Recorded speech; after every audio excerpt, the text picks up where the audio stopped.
আলু ভাজি তো অনেকভাবে খেয়েছেন, একবার এভাবে খেয়ে দেখেন, জাস্ট ভুলতে পারবেন না, জাস্ট একবার খেয়ে দেখেন। তা আমি আলুগুলোকে গ্রেড করে নিয়েছি। সেই গ্রেডিং আলুতে আমি দিয়েছি হলুদ, স্বাদ মতো লবণ আর সামান্য গরম মশলা, কাঁচামরিচ।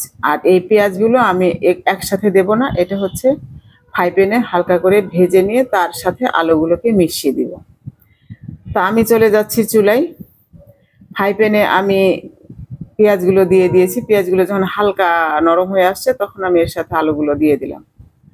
আলু আমার ভাজি হচ্ছে। তো আলু যদি খোসা সহ কাটেন তাহলে কিন্তু ঝরঝরা হবে, আর যদি খোসা ছিলিয়ে নিয়ে কাটেন তাহলে কিন্তু একটু লাগা লাগা হবে। আলু আমার হয়ে গেছে, দেখেন অসাধারণ স্বাদ, একবার খেয়ে দেখেন, অসাধারণ। আলু ভাজি তো অনেকভাবে খেয়েছেন, একবার এভাবে খেয়ে দেখেন, জাস্ট ভুলতে পারবেন না, জাস্ট একবার খেয়ে দেখেন।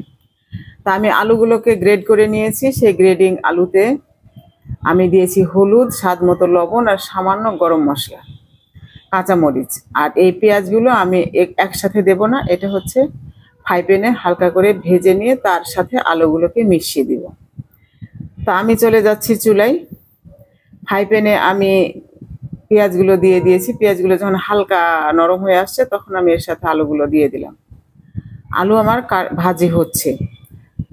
তো আলু যদি খোসা সহ কাটেন তাহলে কিন্তু ঝরঝরা হবে, আর যদি খোসা ছিলিয়ে নিয়ে কাটেন তাহলে কিন্তু একটু লাগা লাগা হবে।